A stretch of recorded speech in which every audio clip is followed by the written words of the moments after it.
vous asseoir, frères et sœurs. Ce soir, j'aimerais que nous fassions un pas de plus.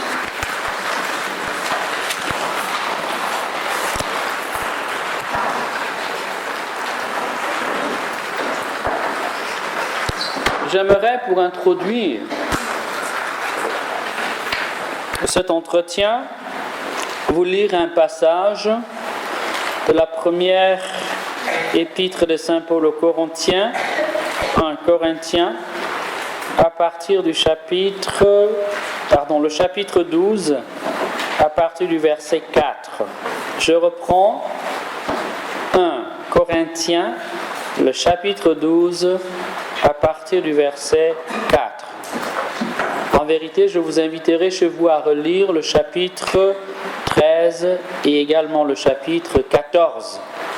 Le temps ne nous permettra pas d'explorer ces différents textes, mais si vous voulez approfondir ce que je vais dire, je vous inviterai à prolonger notre partage en relisant chez vous plus longuement, plus attentivement le chapitre 13 et le chapitre 14. Je lis maintenant. Il y a certes diversité de dons spirituels, mais c'est le même esprit. Diversité de ministères, mais c'est le même Seigneur. Diversité d'opérations, mais c'est le même Dieu qui opère tout en tous. À chacun, la manifestation de l'Esprit est donnée en vue du bien commun. À l'un, c'est un discours de sagesse qui est donné par l'Esprit. À tel autre, un discours de science, selon le même Esprit. À un autre, la foi dans le même Esprit. À tel autre, les dons des guérisons, dans l'unique Esprit. À tel autre, la puissance d'opérer des miracles. À tel autre, la prophétie. À tel autre, le discernement des esprits. À un autre, les diversités de langues. À tel autre, le don de les interpréter. Mais tout cela, c'est l'unique et même Esprit qui l'opère, distribuant ses dons à chacun, en particulier comme il l'entend. Voilà le texte le plus classique lorsqu'on veut parler d'un point de vue biblique des charismes. J'aimerais donc nous introduire à cette notion des charismes dans un premier moment, on va dire en les situant dans l'organisme, on va dire intérieur de l'homme nouveau, l'homme né selon la grâce, et puis on va dire un peu progressivement tenter de préciser dans quel cadre on doit vivre les charismes, et enfin je vais essayer de présenter l'un ou l'autre des charismes de manière pratique pour que nous comprenions de quoi il s'agit et pour que nous sachions quoi faire pour déployer ce charisme dans notre vie. Première chose que nous devons savoir, c'est que, comme nous l'avons dit la dernière fois, nous sommes vraiment le temple de l'Esprit Saint. L'Esprit en personne se joint à notre esprit et vient faire sa demeure en nous, avec bien sûr les deux personnes qui lui sont inséparables, c'est-à-dire le Père et le Christ. L'Esprit, en faisant son irruption dans notre vie, nous l'avons dit et redit, va nous purifier du péché et va nous donner un visage filial. Il va façonner en nous l'homme nouveau, l'être nouveau.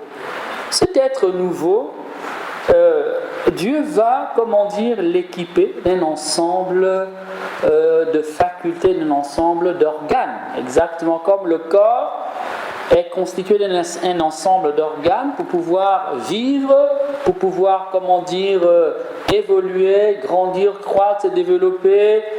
Eh bien, notre être intérieur, lui aussi, est constitué par un ensemble, on va dire, d'organes spirituels. Ces organes n'ont pas les mêmes fonctions intérieures. Dans un corps, tout n'a pas, le même rôle.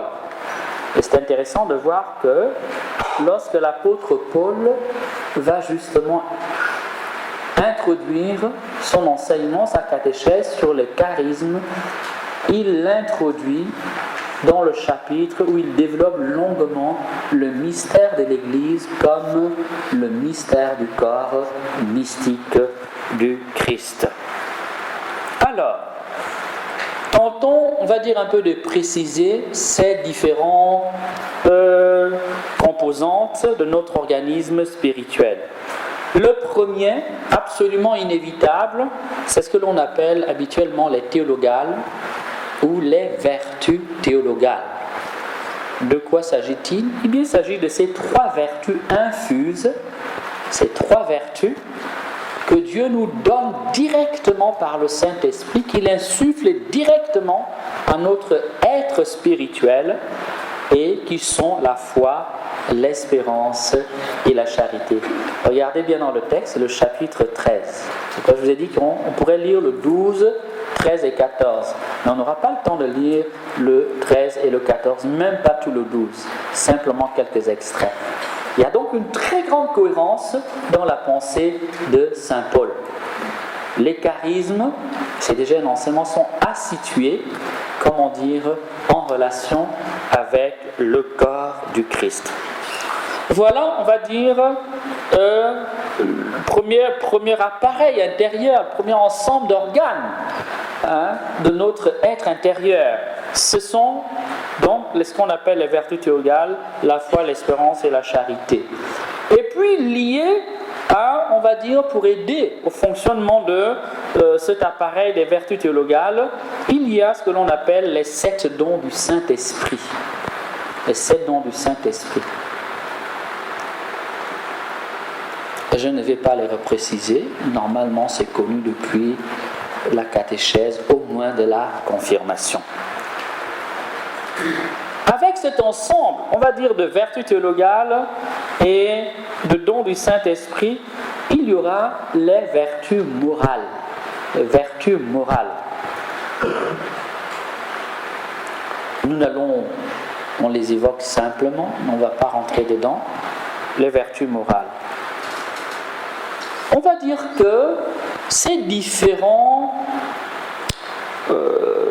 éléments vont nous configurer au mystère du Christ. Le rôle, bien sûr, chacun joue un rôle précis dans notre vie intérieure, dans notre relation avec Dieu, avec nous-mêmes, avec l'autre, avec le monde, mais chacun de ces, on va dire, de ces dons, chacune de ces vertus a un rôle bien précis dans l'organisme intérieur. De même que dans notre esprit, la mémoire joue un rôle précis qui n'est pas le rôle de l'intelligence, qui n'est pas le rôle de la volonté, et que les émotions jouent un rôle totalement différent du rôle que joue l'intelligence. De la même manière, dans notre organisme intérieur, dans l'ensemble d'organes spirituels qui constituent notre être spirituel, chacun de ces éléments a un rôle précis. Mais, on va dire, ces grands dons que je viens de citer, vraiment de manière très lapidaire, ces grands dons ont pour but de nous façonner intérieurement. De nous façonner intérieurement. Ils sont donc voués, on va dire, à la transformation de notre être intérieur en le configurant au mystère du Christ. Et ça, il faut bien le comprendre. Parce que si on n'a pas compris ça, on court le risque de mélanger les niveaux. Voilà. Or, le désordre, c'est aussi, c'est ne pas attribuer à chaque chose sa place. Ok. Supposons qu'on ait à mettre le nez sur le ventre, bon, tout le monde voit bien que c'est pas adapté. Hein? Voilà. Ok, si on avait la tête tout à fait au niveau des pieds, bon, ce serait pas du tout pratico-pratique, quoi. Hein? Voilà. C'est une manière de dire que dans la vie spirituelle, chaque chose doit avoir sa place. Ok. Et il y a un grand danger quand on se met à mélanger les choses, à les emmêler, et le danger est vraiment grave. De même que dans la vie humaine, ok, chaque chose joue un rôle important. Et si on les mélange, on les emmêle, eh bien, c'est à nos risques et périls. Ça veut dire que notre santé court de graves dangers à plus ou moins longue échéance. Alors ici, pour on va dire pour ces vertus, particulièrement théologales, on parle de gratum faciens. Voilà, la grâce qui nous façonne, grâce qui nous transforme, grâce qui nous sanctifie. Notre sanctification dépend directement, on va dire, de ces vertus-là. Et donc, on ne peut pas jouer avec. Vous ne devez jamais jouer avec la charité, comme vous ne devez jamais jouer avec la foi. Dans une culture où les gens aiment à douter, eh bien justement, c'est ce qu'il ne faut pas faire. Douter de ce que vous voulez, douter des hommes politiques, douter de vos amis, de vos proches, si vous le voulez, mais on ne doute pas de Dieu. Voilà. Ça, c'est du point de vue intérieur. Pour nous transformer, pour repétrir notre monde intérieur, pour lui donner la forme du Christ, pour lui donner le visage du Christ. Mais lié, on va dire, à cette activité intérieure, Dieu nous donne d'autres grâces que l'on appelle communément les charismes, qui sont en quelque sorte comme des instruments, vous voyez, des instruments pour quoi faire? Eh bien, des instruments qui nous permettent de poser au dehors, on va dire, des actes qui vont manifester quelque part la gloire de Dieu. Voilà. Qui vont manifester la puissance du Christ. Mais ces dons sont comme des instruments. Ou si vous voulez, ils font de nous en quelque sorte les instruments de l'agir miraculeux du Christ. Mais c'est des instruments. Ils ne sont pas, à strictement parler, indispensables à notre être filial. Vous voyez bien la différence. Et cette différence, il faut la comprendre. Parce que là où on ne la comprend pas, encore une fois, c'est l'ouverture à toutes sortes de déviations et de désordres sur le plan spirituel. Les charismes. Eh bien, c'est l'apôtre Paul qui en parle le plus. C'est donc un thème essentiellement paulinien. On trouve à peu près 17 fois, on va dire, cette expression, cette mention, cette occurrence, charisme. Je ne vais pas donner les termes grecs, c'est important. Et sur les 17 fois où, on va dire, cette notion apparaît dans le Nouveau Testament, elle apparaît 16 fois chez Saint Paul. On dit que l'enseignement est développé de manière de maître par Saint Paul. Et ici, dans ce texte, c'est un enseignement, on va dire, très maîtrisé, magistral. Voilà. Ensuite, de quoi s'agit-il? Je vais essayer de donner comme ça des idées parce que c'est vaste, sinon je ne vais pas arriver à dire grand-chose. J'ai déjà grillé plus d'un quart d'heure. Alors, qu'est-ce que c'est que donc un charisme? Eh bien, l'apôtre Paul nous donne la définition la plus simple d'un charisme. Alors, on lit. C'est quoi? Le verset 7, 1 Corinthiens 12, 7. À chacun, la manifestation de l'esprit est donnée en vue du bien commun. C'est cela un charisme. Un charisme, c'est une manifestation de l'esprit donnée à un membre de la communauté de foi. Pourquoi? Pour qui? Pour la manifestation de la gloire de Dieu et pour le bien de la communauté, dont le charisme est tout, sauf au service du moi. Le charisme est tout, sauf une gratification personnelle, puisqu'on le définit comme un don.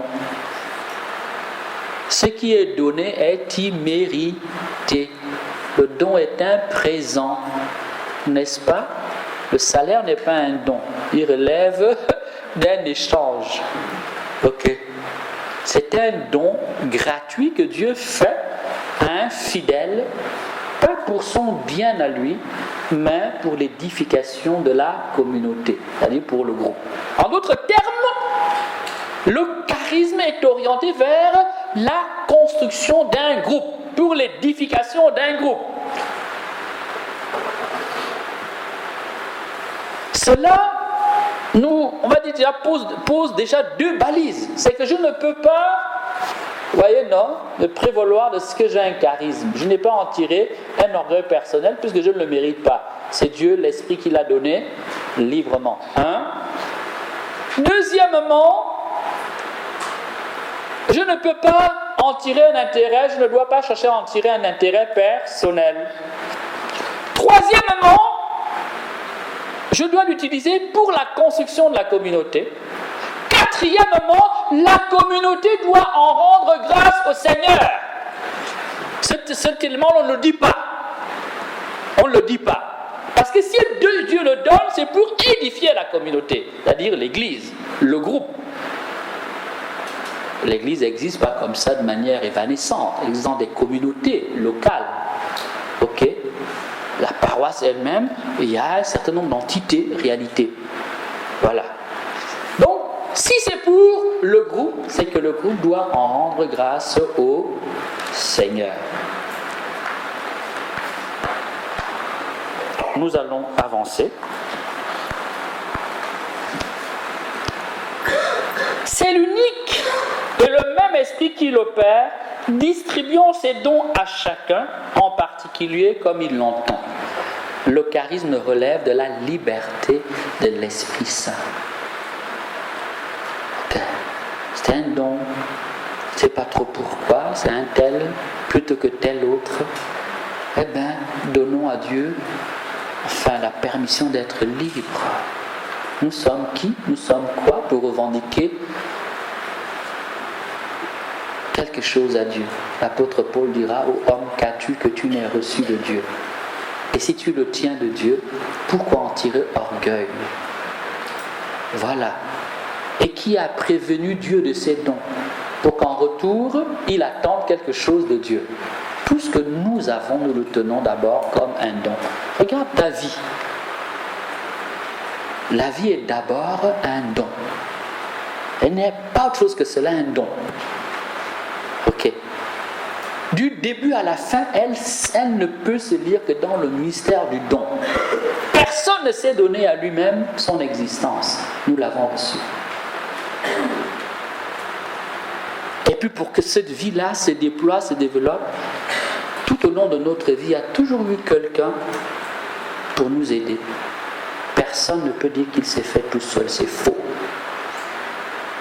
Peut-être que parfois, nous n'avons pas bénéficié de la solidarité que nous aurions voulu avoir, mais il y a toujours eu quelqu'un, pauvrement, simplement, qui a été là. Même pas Dieu, parce que Dieu a des relais humains. Voilà. Nous sommes toujours redevables de quelque chose aux autres. Amen. Nous allons avancer. Un don qui est fait à chacun. C'est un don individuel, personnel, on va dire de l'ordre de l'instrument extérieur, non nécessaire à mon salut, mais indispensable pour la construction et l'édification du groupe. Amen. Amen. Voilà. Il peut être extraordinaire comme il peut être simple. Par exemple, dans la liste donnée ici, l'apôtre Paul va parler de ceux qui reçoivent le don de faire des miracles. Mais comme il va parler de ceux qui reçoivent le don, comment dire, de la sagesse, ou alors les gens qui ont le don de la prière en langue, c'est plus humble, c'est plus simple, n'est-ce pas? La diversité des langues, peu importe, un charisme peut être très extraordinaire, comme il peut être très simple, très modeste. N'oubliez jamais cela. Mais même dans la vie, il y a des petits talents et il y a des grands talents. Qu'est-ce qui compte? C'est que le fait que tu aies un grand talent ou un petit talent. C'est pas ce qui compte, c'est le travail que tu feras qui fera la différence. Vous pouvez avoir deux élèves, un qui est absolument au top, un autre qui est moyen, Celui qui comprend tout au premier coup, un paresseux ne fait rien du tout. Et celui qui est tout à fait moyen, à force de travail, au final, sera plus grand et réussira mieux que celui qui avait bénéficié de la nature d'une certaine libéralité. Donc ce qui compte, c'est pas tellement, on va dire, la grandeur du charisme en lui-même. C'est la fécondité que tu vas lui donner aux yeux de Dieu. Et c'est là que Dieu t'attend. Or, nous, souvent, nous avons intérêt, nous cherchons à nous comparer. Parce que dans la vie, nous nous mesurons tout le temps avec les autres. Et chacun d'entre nous est unique. Chacun d'entre nous est unique, une histoire unique. Des difficultés uniques et personnelles qu'il affronte.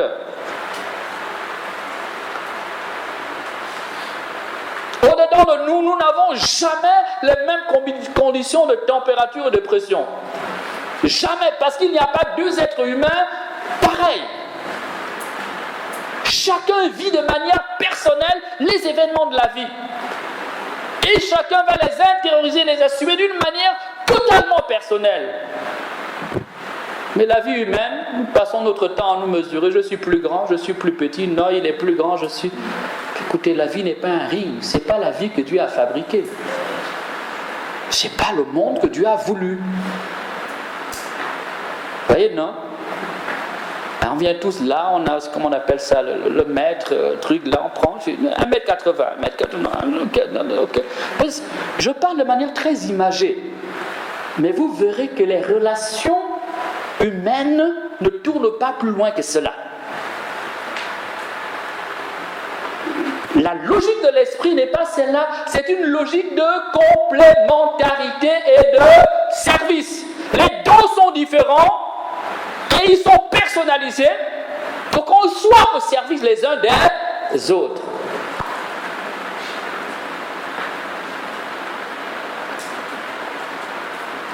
Il y aura toujours quelqu'un de plus grand que toi. Pourquoi ? Eh bien, parce que Dieu donne à chacun quelque chose de différent. Amen. Vous voyez, ça fait tomber les rivalités dans les groupes et ça fait tomber la jalousie dans les groupes. Voilà. Et ça fait tomber aussi, on va dire, une mauvaise estime de certains charismes plus discrets, une surestime de d'autres charismes. On comprend que tout est don de la sagesse et de la providence divine. Amen. Qui sont exercés en soumission avec l'autorité. Mais l'autorité de l'Église est quand même monnayée par des relais à différents degrés.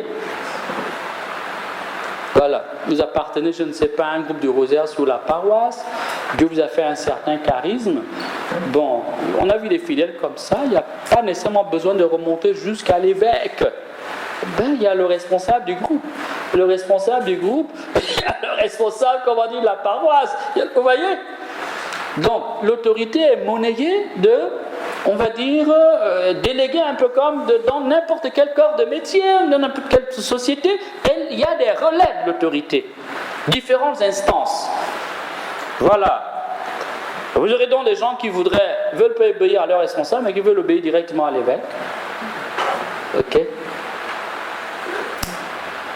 Ou des gens qui, eux, refusent d'obéir à l'évêque, mais veulent obéir à leur responsable. Bon, c'est une manière de dire tout simplement que le charisme, puisqu'il est au bénéfice du groupe, il faut une autorité qui régule.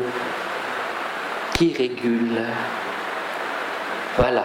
Pas qui étouffe, qui régule, qui permet que le fonctionnement soit, comment dire, au bénéfice de tout le corps. Amen. Il faut les exercer dans l'humilité, la vérité, la prudence, la justesse, l'ordre. Voilà les vertus morales qui doivent nous permettre un bon usage des charismes. L'humilité. Mais si on a bien compris la nature du charisme, il ne signifie pas que je suis plus saint que les autres. C'est un don immérité. Un don tout à fait extérieur à ma sainteté. contribuer à ma sainteté si j'en fais un bon usage, n'est-ce pas? Amen. Il faut l'exercer dans l'humilité et la vérité. La vérité, la prudence, parce que nous ne sommes pas infaillibles. Ce n'est pas parce qu'on a reçu un charisme qu'on est devenu infaillible. Vous entendez? Voilà. Le charisme ne fait pas de toi quelqu'un d'infaillible, apte ou habilité à te prononcer sur toutes les questions de société ou sur toutes les questions de vie spirituelle. Regardez, simplement dans l'Ancien Testament, chaque prophète a quasiment son message. Chacun venant, apporter un plus au mystère de la révélation. Il y a des gens, dès qu'ils ont un charisme, ils pensent que désormais, ils ne peuvent plus apprendre des autres. Ils pensent que désormais, cela les rend compétents pour se prononcer sur tout. Si tu as reçu le charisme de guérison, c'est pour guérir les malades. Ça ne fait pas de toi un enseignant. Vous voyez la différence? Tu as reçu le charisme de connaissance. Dieu peut te révéler ce qui se passe dans un cœur. Ça ne t'habilite pas à guérir les malades. Ça ne fait pas de toi, un grand maître spirituel. Quelqu'un qui est apte à donner des conseils spirituels à tout le monde. Vous voyez, des situations qu'on retrouve de manière étonnante. Vous voyez que ces erreurs relèvent tout simplement d'un manque de bon sens élémentaire. Tu as le charisme de prophétie. Donc, tu deviens maître spirituel. Tu es apte à donner des conseils, à te prononcer sur des questions de mariage, à te prononcer sur des questions de théologie, à te prononcer sur des questions de mystique. Qui t'a dit ça? Ça relève d'autres compétences, d'autres, habilitations que peut te donner Dieu. Mais ça, c'est limité à un domaine précis, d'action, d'intervention. Parfois, vous pouvez avoir un groupe, quelqu'un a un petit charisme, mais ça y est, il devient le sang du monde. Le gourou, tout le monde doit être là. Il se prend la tête, mais ça signifie tout simplement qu'il a une petite tête. C'est ce que ça veut dire. Ok. C'est ce que ça veut dire en fait. Parce que quelqu'un qui a une grande tête, il comprend que les problèmes sont complexes, que la vie est beaucoup plus complexe et qu'il ne peut pas se prononcer sur tout. On ne peut jamais être expert sur tout. Impossible. Amen. Même le profane, c'est ça. Le médecin, c'est ça. Parce que là, il y a des spécialisations. Même l'infirmière, c'est ça. Le non-chrétien, c'est ça. Mais étonnamment, beaucoup de chrétiens perdent ce bon sens élémentaire. Amen. Il faut les accueillir avec reconnaissance. Tout charisme mérite reconnaissance. Ça, c'est l'éducation. On te donne quelque chose. Tu dis merci, non? C'est ce qu'on apprend aux enfants dès le plus bas âge. On dit quoi? Merci. Dieu n'est pas obligé. L'esprit n'est pas obligé. S'il te l'a donné, le moindre des choses, c'est de dire merci. Mais or, quand j'enseigne sur ces questions-là, je vous dirais que l'action de grâce dispose à de nouvelles grâces. Et retenez ça. C'est comme un enfant, quand tu lui donnes, il dit merci. Tu es encouragé à lui donner, non? Mais si tu lui donnes, il ne fait pas attention à toi. Il est incapable. On se sent froissé, non? On n'a pas envie de l'encourager dans son ingratitude. Le charisme, fut-il le plus embryonnaire, le plus, faut rendre grâce à Dieu. Ce que tu vois, c'est son état présent embryonnaire. Tu ne sais pas ce qu'il peut produire dans 10 ans. Mais pour qu'il produise dans 10 ans, il faut que tu le développes, il faut que tu le cultives. Certains voudraient avoir des grands charismes tout de suite, mais ça ne se passe pas comme ça.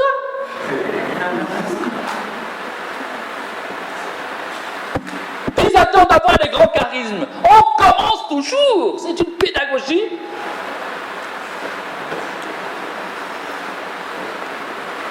Comme disait, un prêtre parlant en parabole à un jeune que je connais bien, il dit, mon gars, On veut monter dans l'arbre, on commence par le bas.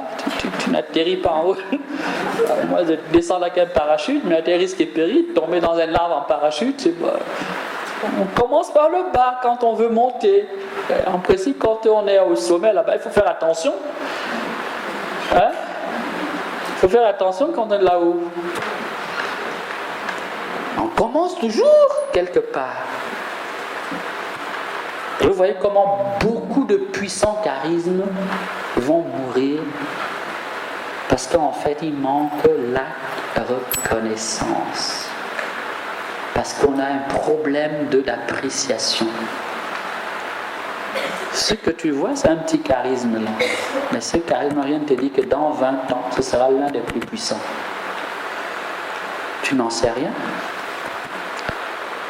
C'est comme le petit élève de ta classe que tu as là, qu'on néglige. Rien ne te prouve que dans 30 ans, ce ne sera pas une sommité internationale.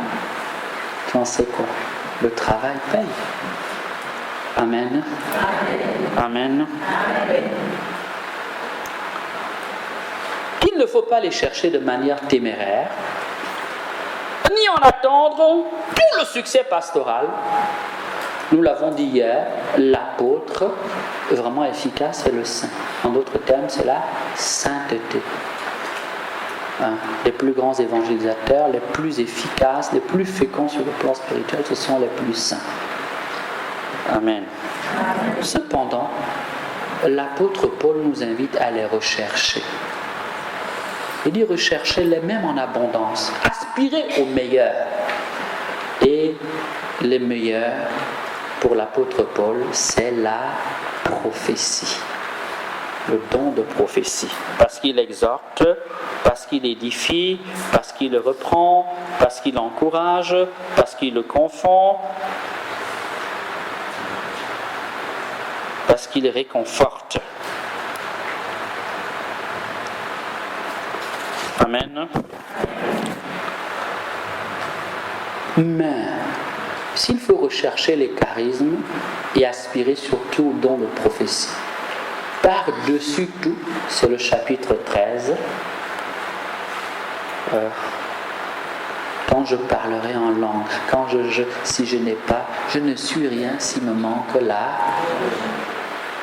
vertu théologale de charité. Voilà. Mais entre les trois, la foi, l'espérance et la charité, la seule qui va demeurer, donc qui fait le pont finalement entre la terre et le ciel, c'est la charité. Je peux tout avoir s'il me manque cette petite chose qui paraît insignifiante qu'on appelle la charité. Je suis une cymbale retentissante, une coquille vide. Amen. La charité. Alors, si nous voulons étudier les charismes, on va dire la lumière des grands textes de l'Église, il suffirait tout simplement de regarder Lumen Gentium 4 et Lumen Gentium 12.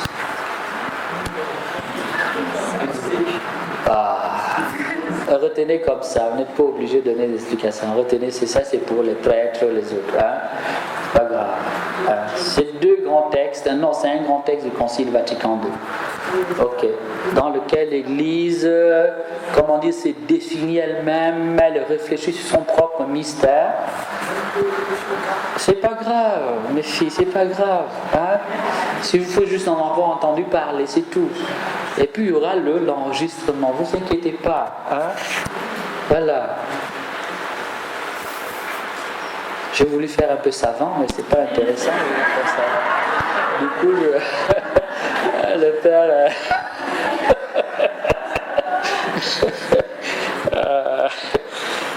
Bon, on va avancer. Ok, je vais essayer rapidement, de faire un pas en avant. Cette fois-ci, excusez-moi, en donnant quand même une petite litanie de textes. Le temps avance trop vite et je commence à paniquer un peu. Voilà. Donc vous avez la liste des différents charismes, mais c'est une liste qui n'est pas close, parce que c'est un univers. Et les éléments que je viens de donner là posent en réalité les cadres. Les charismes sont à la fois extraordinaires et simples, humbles, mais en même temps, ils sont les plus divers. Voilà. Alors, dans le texte paulinien, la principale liste connue ici, on nous présente 9 charismes, c'est 1 Corinthiens 12, 7, 11. 1 Corinthiens 12, 7, 11. C'est le texte que j'ai lu ce soir. Ensuite, on trouve 2 autres textes importants, il y en a beaucoup d'autres, mais on va quand même les retenir. C'est Romains 12, 6 à 8. Romains 12, 6 à 8. Et Éphésiens 4, 7 à 14. Éphésiens 4, 7 à 14. Je reprends Romains 12, le verset 6 à 8. Éphésiens, le chapitre 4, le verset 7 à 14. Ici, dans ces 2 derniers textes que je viens de citer, l'apôtre Paul essaie de donner même une hiérarchisation de ces charismes-là. Et nous apprenons qu'au-dessus se trouve le ministère apostolique. Voilà. D'où la raison pour laquelle les charismes sont soumis, à l'autorité. Amen.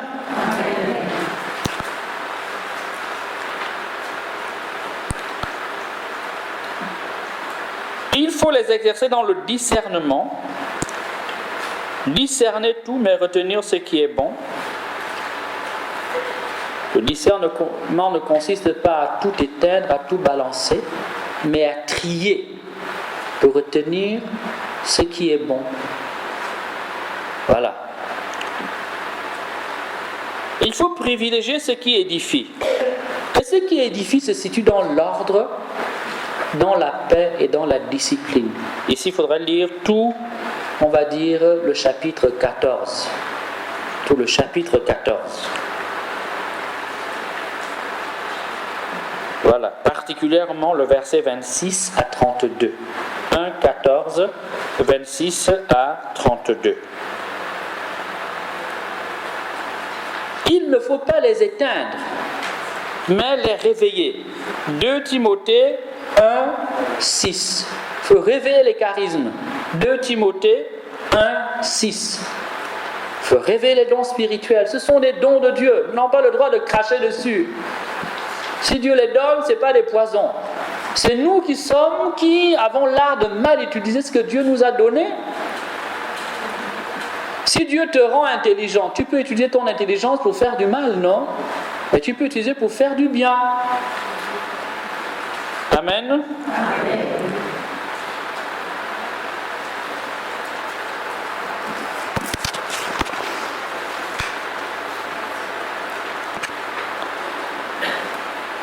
1 Corinthiens 14, 15, il faut les utiliser aussi avec intelligence.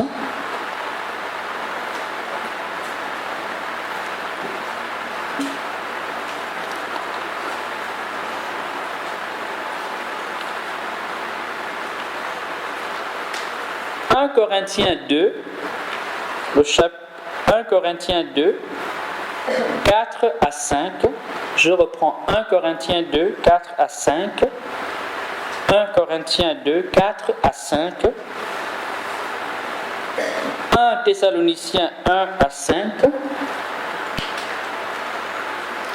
Eh bien, les charismes font que la parole de Dieu ne nous est pas présentée comme une lettre morte, mais une parole de puissance. Ce n'est pas un discours simplement de sagesse, mais c'est une démonstration de l'Esprit Saint et de puissance. Voilà, c'est l'enjeu des charismes. Il y a beaucoup de livres religieux, il y a beaucoup de livres de philosophie, il y a beaucoup de, n'est-ce pas? Il faut bien sur quoi faire la différence, ou comment démêler. Eh bien, les charismes permettent de montrer que cette parole-là est la seule qui sauve. Elle n'enseigne pas seulement l'intelligence, elle opère, authentiquement, physiquement, matériellement, biologiquement, corporellement. Elle a autorité sur le monde des âmes comme sur le monde des corps et de la matière. Amen. Amen. Voilà. Je voulais poser ce premier cadre. Ce n'est pas très développé, mais ça donne quand même quelques idées. Ok. On sait comment situer les charismes par rapport, on va dire, aux vertus. On voit que ce sont des instruments. On sait qu'il faut les exercer en soumission. On sait qu'il ne faut pas les mépriser parce que c'est des dons de Dieu. Il faut que la charité soit au-dessus. On sait qu'il ne faut pas mépriser un charisme parce que il est tout petit, n'attire pas le regard. Il faut le cultiver parce qu'on ne sait pas qu'est-ce qui peut s'y cacher au bout, n'est-ce pas? On sait qu'il faut accueillir le charisme des autres comme un don que Dieu nous fait, ils sont pour le groupe. On sait qu'il faut rechercher les dons les meilleurs, mais ne pas oublier de mettre au-dessus la charité. Il sait qu'il faut toujours les discerner, non pas pour balayer, mépriser, mais pour retenir ce qu'il y a de bon. On sait qu'il faut, comment dire, merci. Bon, nous allons avancer. Alors, certains auteurs vont subdiviser cette liste des charismes que je viens d'évoquer dans 1 Corinthiens 12, 7 à 11, en trois grands types de charismes. Les charismes de puissance, les charismes de la, on va dire, de la révélation et les charismes de la langue ou de la parole. Il y a une subdivision, il y a différentes subdivisions. Celle que je retiens, c'est celle-là. Il y a les charismes de puissance, il y a les charismes de révélation, il y a les charismes liés à la parole, donc à l'enseignement. Nous ne verrons pas tous ces charismes parce que chaque charisme peut nous prendre des heures et des heures. Nous allons pour ce soir tenter d'aborder, puisqu'il ne me reste que 20 minutes, au moins un charisme. Et pour le coup, c'est un charisme de puissance. C'est le charisme de la foi, ou le charisme de foi. Alors, puisque vous m'avez suivi depuis le début, nous allons maintenant découvrir qu'il y a au moins deux types de formes de foi. Il y a la foi que dont nous avons parlé au début, la foi théologale, n'est-ce pas? Et il y a la foi dont nous allons maintenant parler, la foi charismatique. On va un peu distinguer les deux foi. Eh bien, la foi théologale, c'est la foi infusée en nous par l'Esprit Saint de manière gratuite. Son but, c'est de nous faire croire à Dieu, à tout ce qu'il nous a révélé dans sa parole et à tout ce que l'Église nous demande de croire, comme étant l'instrument de Dieu. Amen. Voilà. Vraiment rapidement dit, c'est qu'est la foi, on va dire, théologale. Si vous voulez aller lire, vous allez lire le numéro 1814 du catéchisme de l'Église catholique. Ok. Cette foi-là est indispensable au salut, parce que c'est la porte d'entrée de la bénédiction divine. C'est la porte d'entrée, de la relation avec Dieu. Voilà, celle qui nous fait croire en Dieu, celle qui nous fait adhérer à la parole de Dieu, celle qui nous fait recevoir l'enseignement de la parole de Dieu à travers l'Église. Elle est remise de sa vie entre les mains de Dieu, car cette foi est aussi obéissance à Dieu. C'est la foi qui fait que j'accepte que Dieu me conduise à travers sa parole et à travers son Église. Elle est donc remise de toute sa vie entre les mains de Dieu. Celui qui doute a du mal à se laisser conduire par Dieu. Il fait plus confiance à ses talents, à son expérience, à ce qu'on lui dit la vie, à ce qu'il voit, à ce qu'il ressent. Mais celui qui croit, qui a animé de cette foi-là, apprend à s'abandonner à Dieu, apprend à remettre les rênes de son existence à Dieu. Amen. Cette foi-là implique donc la confiance et l'abandon. On peut dire que c'est la pierre de fondation sur laquelle va se construire les charismes. Il faut bien croire en Dieu pour qu'on reçoive un charisme de Dieu. Voilà. C'est un don, j'ai déjà utilisé l'expression, mais je la reprends, un don infus, c'est-à-dire qu'un don qui nous vient directement d'en haut, dans le cœur. Ok. Mais attention, ce don est infusé en nous, on va dire, comme un germe. Comme un germe. Dire qu'elle nous est donnée en germe, c'est dire qu'elle peut grandir. Et nous ne recevons pas la même mesure de foi. Chacun reçoit un peu pour sa part. Parce que nous sommes différents. Et parce que Dieu parle à chacun un langage personnalisé. Vous êtes des parents. Vous n'aurez jamais exactement la même relation avec tous vos enfants. Impossible. Est-ce que ça veut dire que vous ne les aimez pas? Vous les aimez, mais chacun est unique, chacun a une histoire unique, chacun a des attentes uniques, chacun a une sensibilité unique, chacun a des besoins, n'est-ce pas? Même si ce sont des jumeaux. Waouh! Amen. Chacun reçoit donc sa mesure de foi. Il ne faut pas s'arrêter là. Si nous recevons chacun pour sa part une mesure de foi en germe, cette foi-là peut grandir comme elle peut malheureusement mourir. Et c'est la situation de beaucoup de chrétiens. Ils avaient la foi, mais au bout de quelques années, vous les retrouvez loin de Dieu, pire même que les païens. La foi, ils l'avaient, mais elle est morte. Ok. Ils le croient maintenant au doute. Il y a les philosophes du doute, ou les philosophies du doute. Ils ne croient plus en rien. Et vous savez, l'homme est un être de foi. On croit toujours à quelque chose. Amen. Alors, pour vous aider à cultiver cette foi-là, parce qu'elle est essentielle, c'est le soubassement, c'est la fondation, eh bien, listons rapidement quelques péchés contre la foi. Comment on sait qu'est-ce qui tue la foi, cette foi dans notre cœur? Ok. Premièrement, le doute. Le doute. En bon cartésien, fils de Descartes, au moins intellectuellement, vous vous sentez toujours obligé de remettre en doute la parole de Dieu particulièrement. Mais vous oubliez que dans la vie humaine, nous fonctionnons par la confiance. Tu vas chez le boutiquier, qui te dit que le pain là n'est pas empoisonné? Qu'est-ce que tu en sais? Tu vas au magasin, qu'est-ce qui te dit que la viande que tu as achetée là, cette viande-là n'est pas variée, ou à la place de la viande de bœuf, c'est pas la viande de cheval? Sur quoi tu t'appuies pour vérifier? Tu agis par la foi, la confiance, confiance en l'autre, confiance en la société, confiance en l'humanité. Mais amuse-toi à tout vérifier, on verra si tu vas t'en sortir. Tout ce que vous avez appris à l'école, vous en avez fait l'expérience? Vous avez vérifié que tout cela était vrai?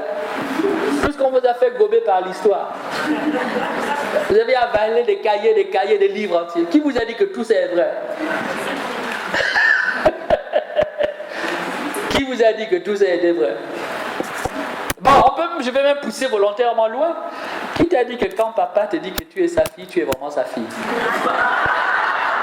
Mais vous pensez quoi? Qu'est-ce que vous pensez? Hein? Les secrets de famille existent, non? Bon, au pays de l'autre, là, on dit que c'est la maman qui peut dire qui est le papa. Amen. Amen. Le doute, l'incroyance. L'incroyance, on ne croit en rien. Moi, je cultive, non, j'attends des preuves. Mais il y a assez de preuves dans la vie. Depuis quand vous avez vu le hasard se multiplier indéfiniment? Un petit argument, mais aussi simple que ça, essayez de reproduire le hasard indéfiniment. Non, il y a eu une explosion, et l'explosion a organisé l'ordre, et l'ordre là se reproduit jusqu'à l'échelle microscopique. On me dit non, enfin quand même. Je caricature à peine, mais à mon avis, la logique n'est pas si bête que cela. Une intelligence qui engendre de l'ordre indéfiniment. Non, une explosion qui engendre de l'ordre indéfiniment. Ou alors que l'explosion est intelligente. Amen.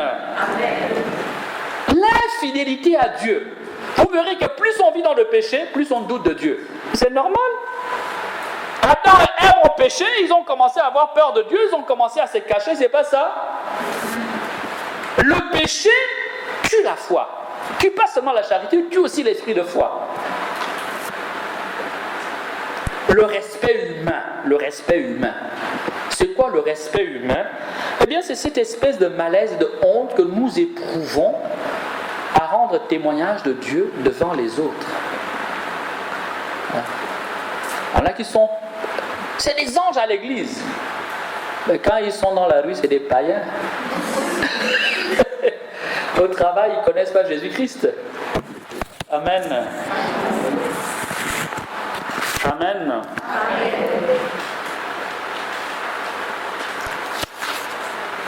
La peur de témoigner de sa foi. Voilà. Quelques attitudes, quelques péchés qui tuent cette foi théologale. En réalité, tous les autres actes de vertu, de piété, de prière, les sacrements nous permettent de grandir dans l'esprit de foi, à condition qu'on les vive de manière un peu responsable, pas de manière monotone, pas de manière distraite, mais responsable, adulte, consciente. Amen. Amen. On vient de dire, de bien poser ce qu'est cette foi-là. Alors, c'est quoi la foi charismatique? Matthieu 17, 20. Jésus va dire à ses apôtres, mais si vous aviez la foi comme un grain de sénévé, je n'ai jamais vu le grain de sénévé, mais j'ai déjà vu le grain de piment. Si vous avez la foi grosse comme un grain de piment, vous pourriez tout à fait dire à une montagne, elle bouge, et la montagne va bouger. Vous y croyez-vous? Oui, mais excusez, on me traitera de fondamentaliste. Moi, j'y crois un peu quand même. Okay. Parce que j'ai vu des cancers disparaître instantanément. Avant, c'est des choses que je disais dans certains livres, je doutais. Jusqu'au jour où j'ai vu de mes yeux. J'ai vu de mes yeux, c'est pas qu'on m'a raconté. J'ai vu quelqu'un jouer, une tumeur saute du corps, expulsée comme si on avait appuyé. Et le sang commence à couler, elle tombe. Voilà. Je ne m'y attendais pas, je doutais jusqu'à ce que j'ai vu. Mais peut-être que vous avez besoin de voir. Moi j'ai vu. Hein? Amen. Qu'est-ce que c'est que la foi charismatique? Eh bien, on va dire que c'est un don spécial du Saint-Esprit qui se manifeste dans certaines circonstances pour permettre l'intervention divine. C'est un don spécial, donc c'est autre chose. C'est un don spécial que Dieu accorde à un individu dans certaines circonstances. Ce n'est pas donc pas tu te promènes là, il y a une montagne, tu bouges, c'est une voiture, écarte-toi, je passe, c'est le feu rouge. Non. C'est une manifestation spéciale du Saint-Esprit accordée à un individu dans des circonstances particulières que Dieu seul discerne. C'est pas toi qui as discerné, c'est Dieu. À la limite même, il y a un élément de surprise.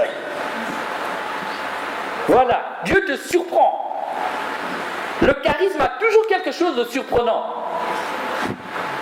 Et vous voyez parfois pourquoi les assemblées ne peuvent pas être charismatiques, parce que justement, on ne s'attend pas à la surprise de Dieu.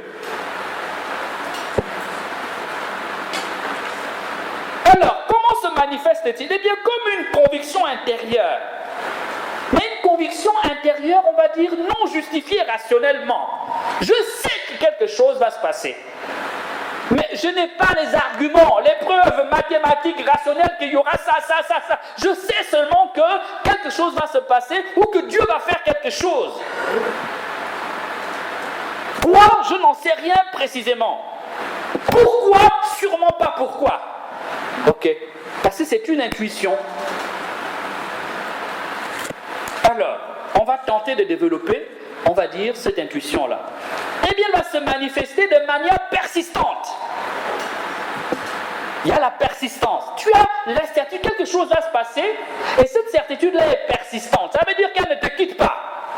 Si c'est pendant une assemblée de prière, tu es surpris. Pourquoi je ressens ça dans le cœur? Ok.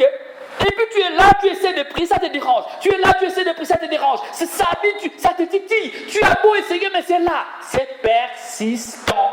Tu ne sais pas pourquoi, mais c'est là. Ce n'est pas que tu as serré le visage, tu t'es souvenu qu'il y avait un truc là-bas, et tu es allé, tu as calculé, tu as atteint, vous voyez, le raisonnement. Non.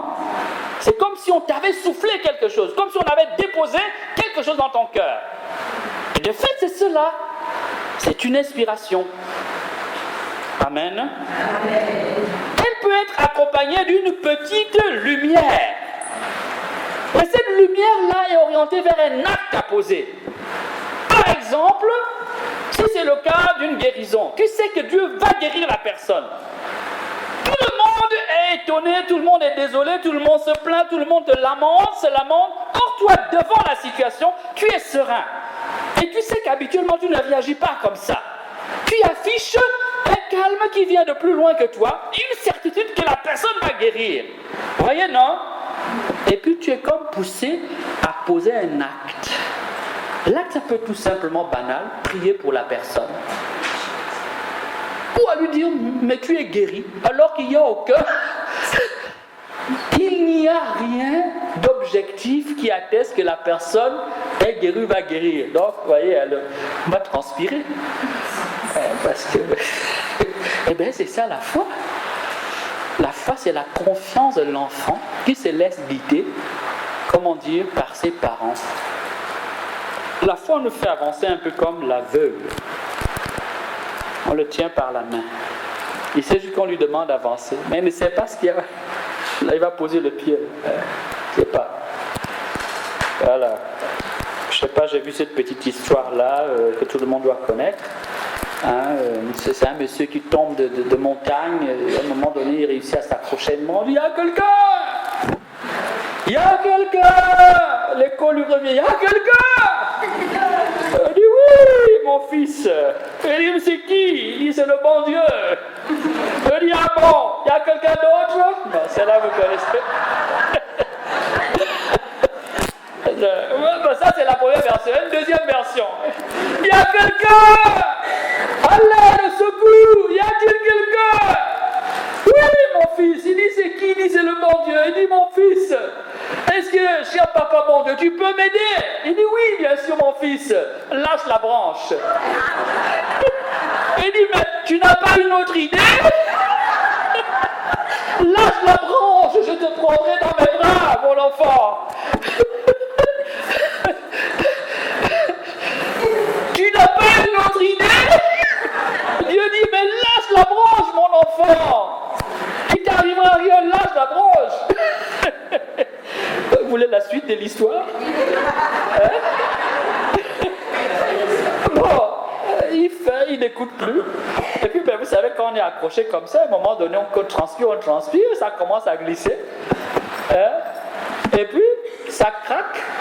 Le sol était juste à 1 mètre de lui.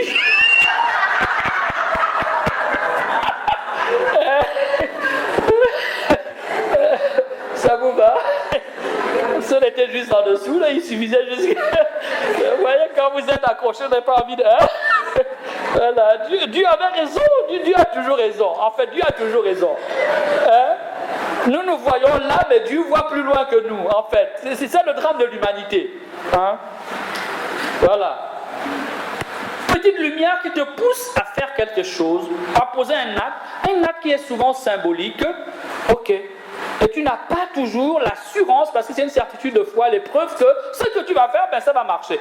La seule preuve que tu as, c'est la certitude, persistance qui te titille, qui te dérange, qui est là. Donc c'est à tes risques et périls. Amen.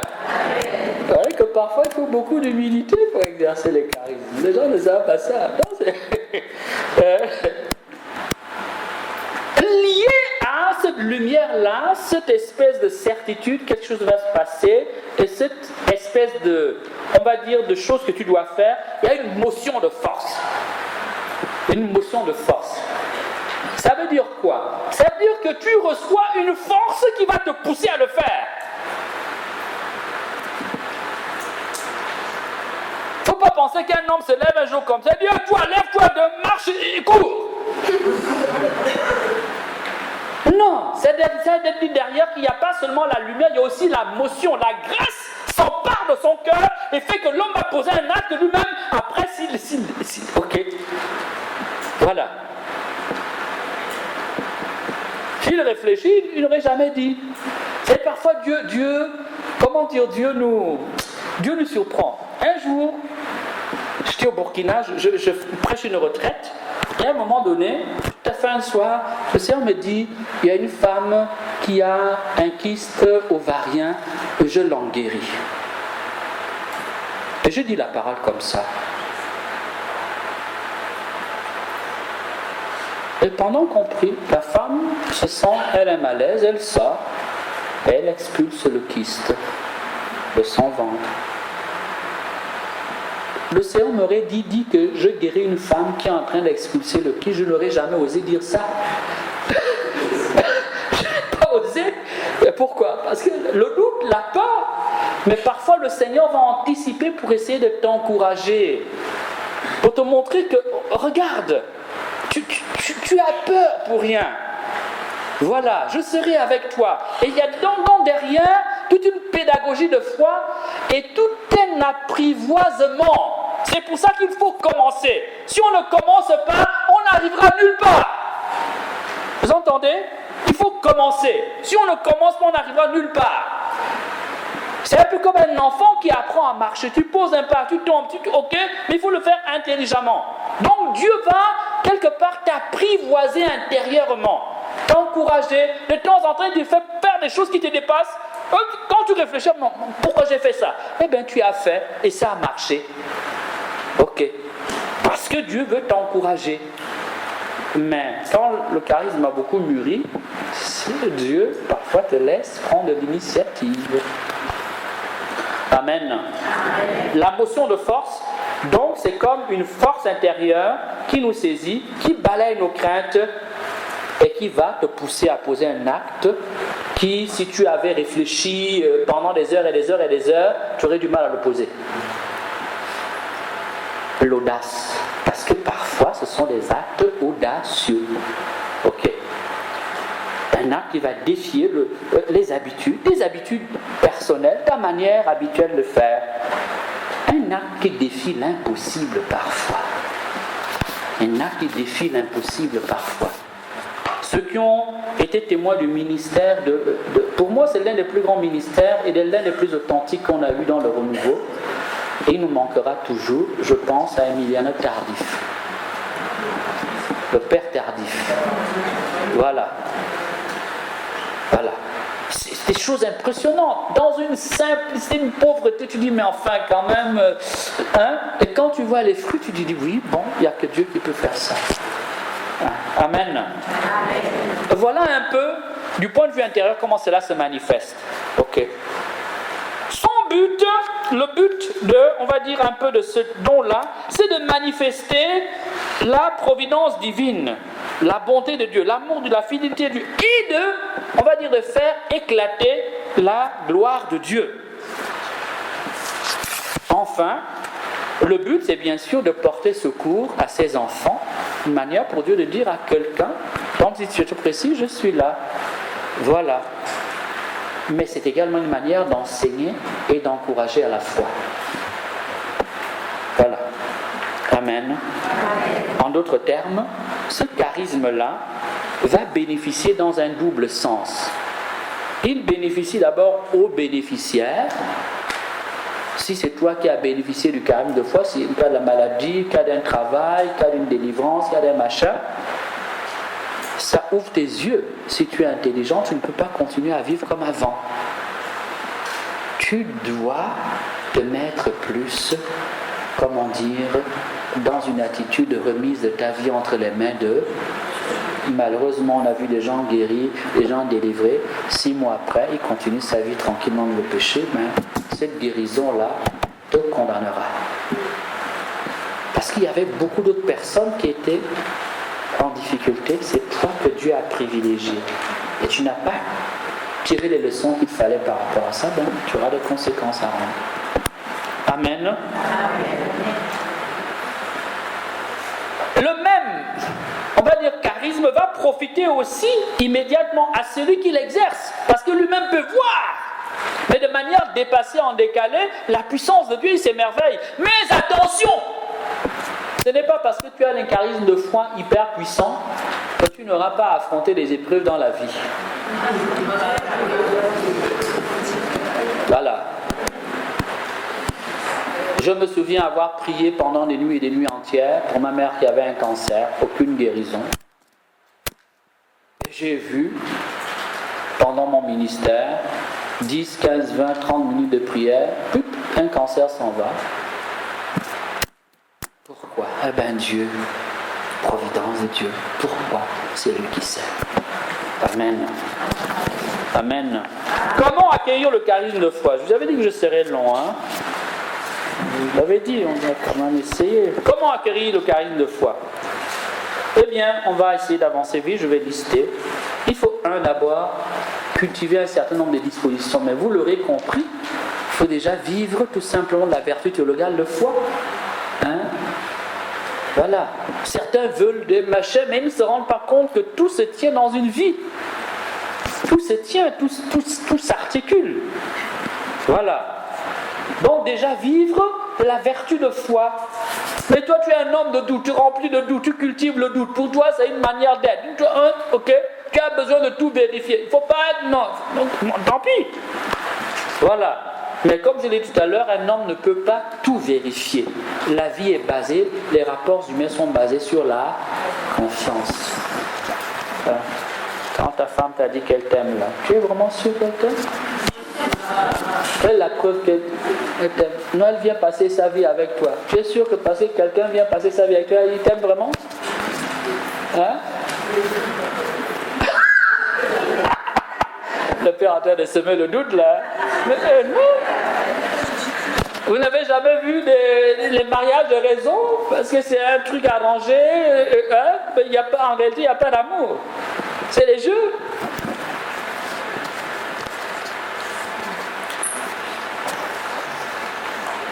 Dans certains pays où se développe cette maladie à la mode, prenons un autre exemple. Dans ce pays, par exemple, où les hommes qui épousent les hommes, là, comme la société est très agressive, ils vont aller se marier avec une femme pour essayer de cacher leur. Mais en réalité, c'est. Parfois, ils mentent à la femme, mais en réalité, il est. Vous voyez, non? C'est pas parce qu'il est marié avec toi qu'elle est nécessairement. La vie est basée, exige un minimum de confiance en l'autre. Pas de confiance en l'autre, pas de rapports sociaux élémentaires. Amen. Il faut donc cultiver un certain nombre de dispositions. Lesquelles? Eh bien, je vous en donne une bonne liste. 1. Battez-vous pour être un homme de prière ou une femme de prière. Ce n'est pas que pour les autres ou dans les livres de...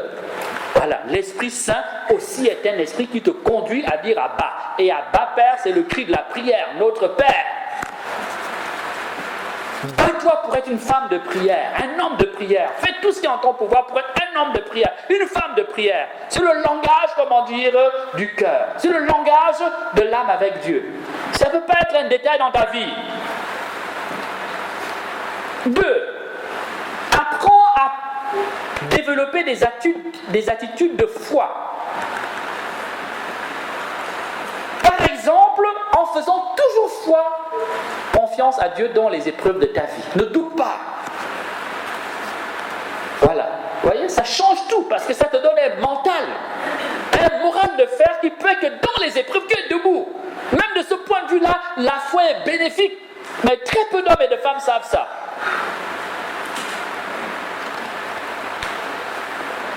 Apprends à parler avec foi, un mental, on va dire, qui est positif, qui croit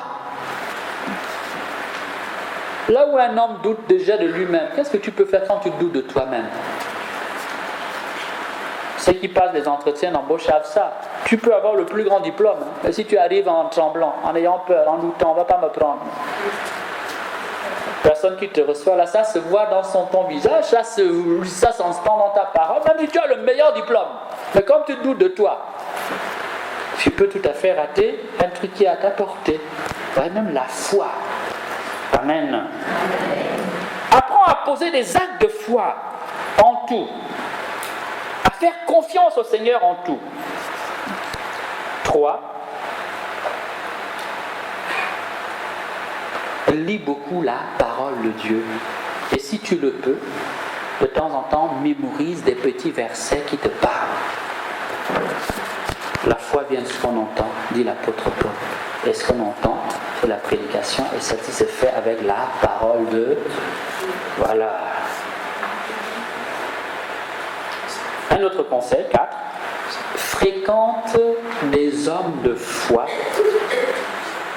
des hommes et des femmes de foi, et n'hésite pas de prier avec eux. Ça, c'est un petit truc. Il n'y a pas de magie là. Pourquoi?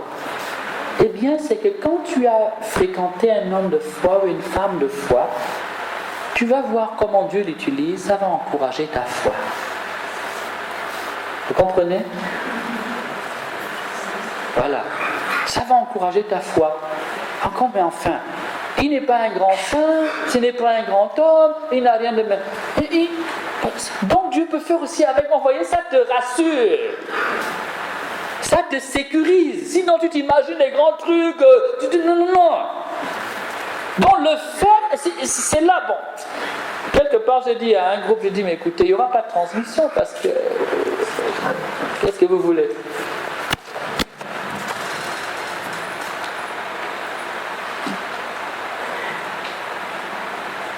Apprends à prier avec foi. Prier avec foi, ça veut dire quoi? Quand tu pries, crois en ta prière. Est-ce que quand tu pries, tu crois en ta prière? Bien, tu penses que la prière est restée calée là. Papa, bon Dieu, n'a pas écouté. Dès que j'ai fait la prière arriver, elle est bloquée au plafond. Donc, elle... il y en a qui sont comme ça. Hein. Tu peux voir le prêtre les bénit. Il revient, mon père, bénis-moi encore. Mais dès qu'il revient, c'est-à-dire, les scrupules, mais tu te demandes, enfin... C'est un problème de foi. De foi. Amen. 6. Attends-toi toujours à l'Esprit de Dieu. Si j'avais à parler à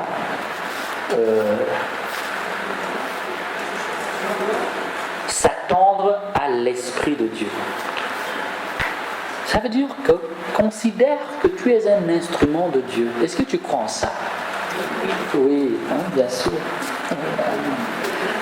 Est-ce que vous renoncez à Satan? Oui. Vous renoncez au péché? Oui. Vous renoncez à ceux qui conduisent au péché? Oui. Mais va seulement au quartier, tu vas voir. Tu vas voir. Et signifier leur oui, toi oui. S'attendre toujours à l'esprit, ça veut dire sois disponible intérieurement. Dieu n'utilise pas quelqu'un qui n'est pas disposé intérieurement. Voilà. Tu vas à la prière, crois que Dieu écoute ta prière et crois que Dieu peut te parler à n'importe quel moment. Tu vas visiter un malade, crois que Dieu peut t'utiliser pour bénir ce malade. Vous voyez, ça change tout. Tu es un fils de Dieu, tu es un corps du Christ, tu es un instrument du Christ, tu es porteur de la présence de Dieu, Dieu peut. Voilà. Cela demande une forme de pauvreté intérieure, mais également un apprivoisement intérieur de la part de la grâce. À beaucoup d'entre nous, le Seigneur parle, mais nous sommes tellement distraits et tellement préoccupés d'autres choses que c'est difficile d'entendre la voix de Dieu. 7. Apprends à obéir avec discernement aux petites inspirations que Dieu te donne. Vous voulez grandir dans l'inspiration? Apprenez déjà à faire ce que Dieu vous demande intérieurement. Tu es allé à la messe. Pendant l'homélie, quelque chose t'a touché. Tu as compris que Dieu te parlait par ça. Tu rentres à la maison, tu oublies. Ça sert à quoi qu'on te donne de nouvelles inspirations? Vous voyez? Il n'y en aura pas d'autre. Pourquoi? Parce que tu es désobéi. Acte 5, 32, l'Esprit Saint est donné à ceux qui obéissent à Dieu. L'obéissance. Voilà. Tu es en train de faire ta méditation à la parole de Dieu. Un texte parle. Il t'inspire une attitude de vie, un changement de vie. Quand tu es en prière, tu es emballé, tu es content, tu es heureux, tu es OK. Dès que la prière finit, tu oublies. L'inspiration que tu as reçue, elle est perdue. La désobéissance ou l'oubli des inspirations ferme la porte à de nouvelles inspirations. Amen. Bien sûr, il faut toujours essayer de discerner ces petites inspirations-là. 8. Chasse l'esprit de peur. Il y en a qui ont peur pour un rien. Le cyclone n'est pas encore arrivé, ils ont peur. Dans toute la famille, tout le monde avait un cancer à l'âge de 60 ans. Lui, il a 20 ans déjà, il se meurt de ce qu'il aura un cancer à l'âge de 60 ans. La peur. La peur. Il y a un petit bruit de feu de manguier sur le toit, il pense qu'il y a un voleur dans la cour. La peur. La peur. La peur, ça fait mal, mais bien sûr que la peur, ça fait mal. C'est pour ça qu'il faut la chasser. Vous ne savez pas ce qui est arrivé à Saint-Pierre? Il marchait sur la flotte. Allez-y, essayez dans la mer en face. J'ai dit, viens, et Pierre, il dit, mais les gars, mais moi, Pierre, marcher sur l'eau. Mais non, il a commencé à avoir peur. Et Jésus a même fait, non, il a commencé à s'enfoncer. On ne s'enfonce pas dans l'eau, on coule. Allez, Dieu est bon avec nous. Au lieu de couler, il s'enfonce. On s'enfonce dans la vase, dans la boue, ou dans les sables mouvants, mais lui, il s'enfonce dans l'eau. Il se laisse se rendre compte, mais je suis en train de couler, mais Dieu dit, viens, tu as peur pourquoi? Amen. Peur de se tromper, peur de tromper, peur que Dieu n'agisse pas, peur que Dieu ne nous écoute pas, peur de prendre des précautions et de ne pas être en accord avec Dieu. Peur, peur, peur, peur, peur. Il y a des cœurs ici, c'est rempli de peur.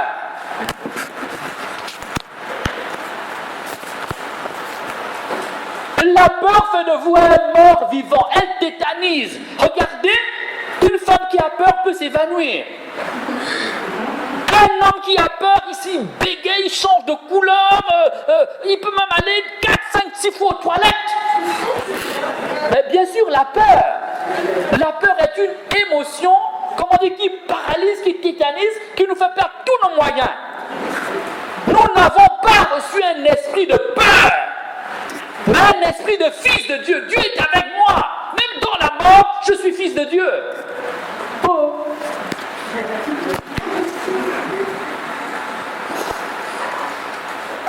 Amen. Tant pis pour ceux qui ont peur. Hein. Tant pis pour vous.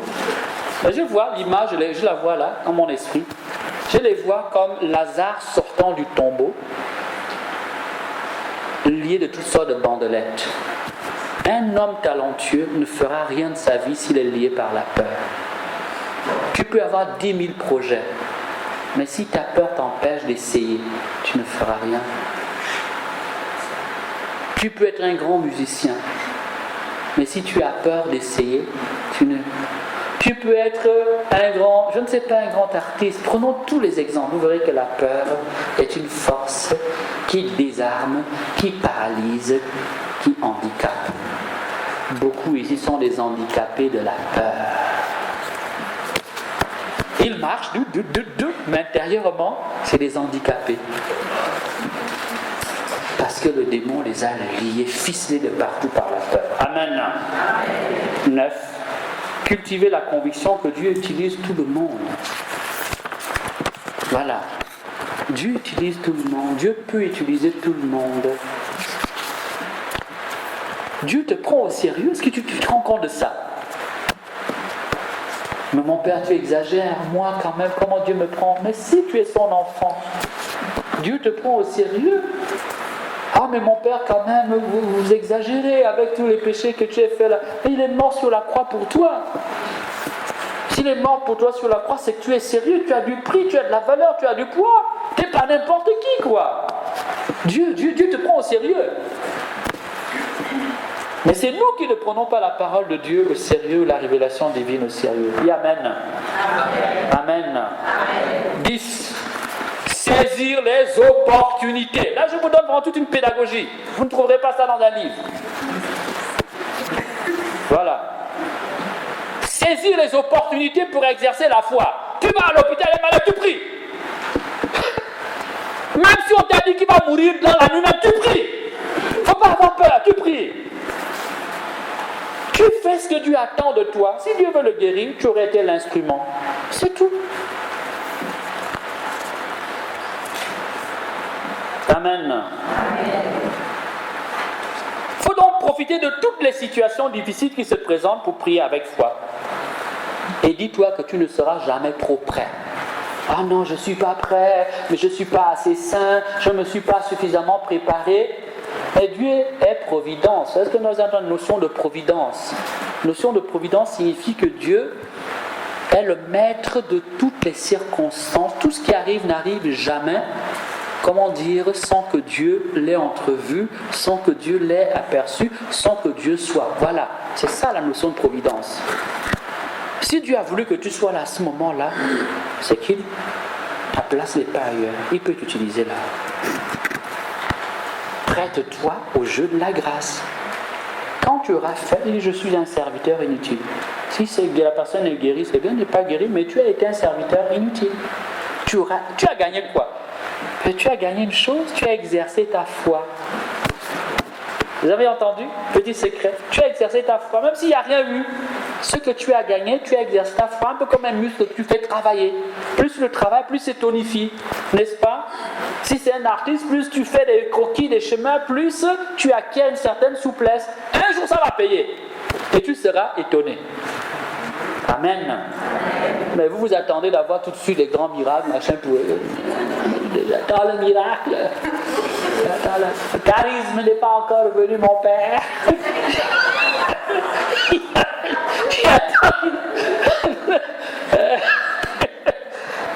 Ça ne se passe pas comme ça. 11. Bon, alors, donc, les maladies, les tracas de la vie, les défis même de la nature, de la création, les hommes de foi sont capables de tout. Hein. On a vu des gens éteindre le feu, il arrive, il prie, le feu s'éteint. On a vu des gens, une maladie arrive, une épidémie, il prie, ça s'arrête. Il y a des choses absolument étonnantes. Étonnantes, je vous assure.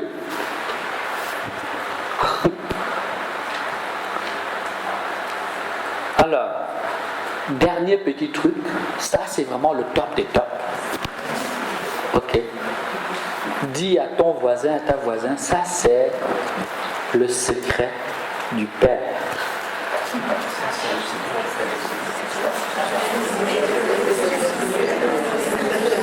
Tu n'as rien compris, c'est pas grave, tu vas comprendre.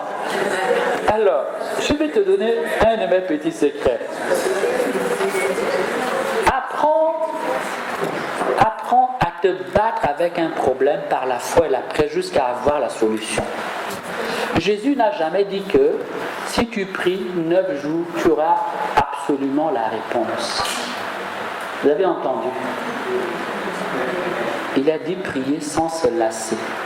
La parabole, la veuve importune. Ok, il leur disait une parabole de ce qu'il fallait toujours prier sans cela. Dans une, il y avait un juge unique qui ne craignait père, et il y avait là une veuve qui venait, et l'a tellement fatigué que le juge a fini par l'avoir honte, et lui a rendu justice. Ça veut dire quoi? Ça veut dire que parfois certains problèmes, regarde-les en face et prie dessus, pas 9 jours, jusqu'à ce que tu aies la réponse.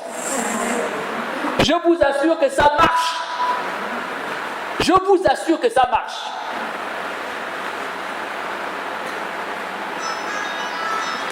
Ça marche. L'année dernière, j'étais allé prêcher en Belgique. J'étais une jeune fille là. Elle a perdu son travail dans des conditions bizarres. Elle a tout fait. J'ai dit, ma fille, je te donne 6 mois de prière avec des programmes de jeûne. Je vous assure qu'au bout du 4e mois, elle a trouvé du travail. La prière, c'est pas de la magie, c'est pas tu fais et puis non, c'est aussi un combat. Saisis les événements et les situations. Je t'assure que tu verras des résultats. Et tu serais étonné. Il y a des problèmes. Il faut les affronter peut-être 1 an, 2 ans, 3 ans. Si une fois que tu les as réglés, tu as gagné 20 ans de ta vie. Je dis bien 20 ans de ta vie, parce qu'il y a des problèmes qui sont handicapants. Ça dit que tu vas les traîner 1 an, 2 ans, 3 ans, 4 ans, 5 ans, 10 ans. Mais parfois, il suffit que tu t'y appliques à les résoudre pendant 1 an. Tu as l'impression que tu as perdu une année de ta vie, mais en fait, une fois que tu as résolu ce problème, tu as gagné 30 ans de ta vie. Mais nous ne sommes pas patients. Amen. Ici, ça c'est mon petit secret. Fais quoi? Jeûne, prière, persévérance, prière au nom de Jésus. Tu reprends. Il y a des gens à qui j'ai donné même pour des problèmes graves, 6 mois de jeûne. Mon père, il va mourir de jeûne. Non, j'ai réparti ça intelligemment. Et je vous assure qu'au bout de 8 mois, 9 mois, 80% des problèmes sont résolus. Parce que la personne s'est entêtée, elle a prié, elle s'est battue corps à corps avec un problème. Et boum, ça saute. La montagne saute. Amen. Petite méthode de prière pour exercer le charisme, on va dire un peu de foi. Petite méthode, c'est une petite méthode, il n'y a rien de... Voilà. 1, commence par louer. 2, lis une parole de Dieu qui invite à la foi. 3, demande pardon à Dieu, toujours la repentance. 4, invoque le Saint-Esprit. 5, prends le temps de louer. La louange fait grandir la foi. 6, prie. Demande à Dieu et prie avec autorité. 7, rends grâce au Seigneur. 8, n'hésite pas à revenir pour faire la même chose régulièrement. Tu auras des résultats. Ça va? C'était trop vite. Non, c'est fait exprès. Faut pas trop. Il y a des choses, si tu dis trop, les gens ne vont pas faire attention. Là, comme j'ai dit comme ça, là tu cherches à respecter. Voilà. J'ai dit louange. Ensuite, lis une parole de Dieu qui parle de la puissance de la foi. Ensuite, demande pardon à Dieu pour tes péchés dans la repentance. Ensuite, invoque le Saint-Esprit. Ensuite, loue le Seigneur de tout ton cœur. Ensuite, fais ta prière de demande.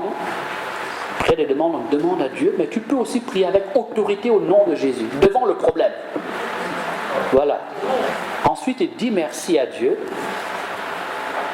Et enfin, refais cela autant de fois que tu veux jusqu'à ce que tu aies la réponse. Et tu auras la réponse. Tu auras la réponse. Mais nous voulons prier par procuration. Là, nous avons des défis personnels à... Voilà. Frères et sœurs, rien n'est impossible à celui qui croit. La foi nous fait participer de la puissance de Dieu, à qui rien n'est impossible. Chacun d'entre nous reçoit une mesure de foi, mais il revient à chacun, comment dire, de la faire grandir ou de la laisser dépérir. Enfin, demandons à Dieu de nous donner des hommes et des femmes de foi, et n'oublions pas de travailler nous-mêmes à être ces hommes et ces femmes de foi. Amen.